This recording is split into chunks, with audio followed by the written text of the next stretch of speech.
আলাইকুম। আমি ডক্টর মোহাম্মদ আব্দুল্লাহ মাহমুদ শোভন, নবজাতক শিশু কিশোর সার্জারি বিশেষজ্ঞ, কনসালটেন্ট, আলোক হেলথ কেয়ার। আজ আমরা একটু কথা বলবো রক্তনালীর টিউমার বা হেমানজিওমা নিয়ে। সাধারণত নবজাতক বাচ্চা জন্ম হওয়ার পরে দেখবেন বাচ্চার শরীরে মশার কামড়ের মতো ছোট লালচে একটা দানা হয়েছে।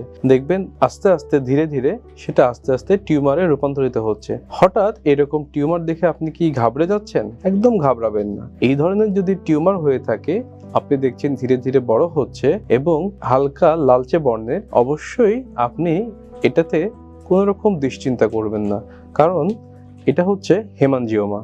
হেমানজিওমা আর কিছু নয়, এটি একটি রক্তনালীর টিউমার।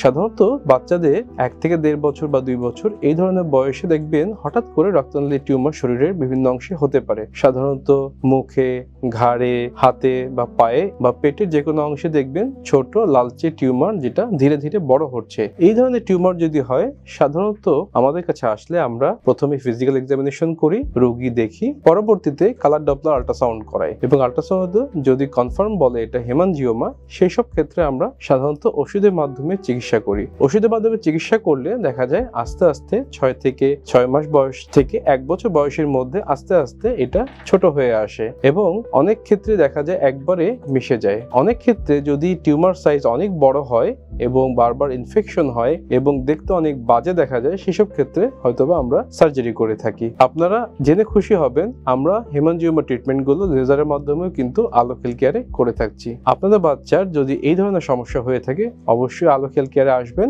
আমাদের শিশু সার্জারি বিভাগে এবং আমাদের চিকিৎসা নেবেন। আলোক হেলথ কেয়ার সুনামের সাথে এই অঞ্চলে দীর্ঘ 30 বছর যাবত চিকিৎসা করে যাচ্ছে। আলোকের সেবা নিন, সুস্থ থাকুন। আসসালামু আলাইকুম। সুস্থ জীবন, সুন্দর পৃথিবী।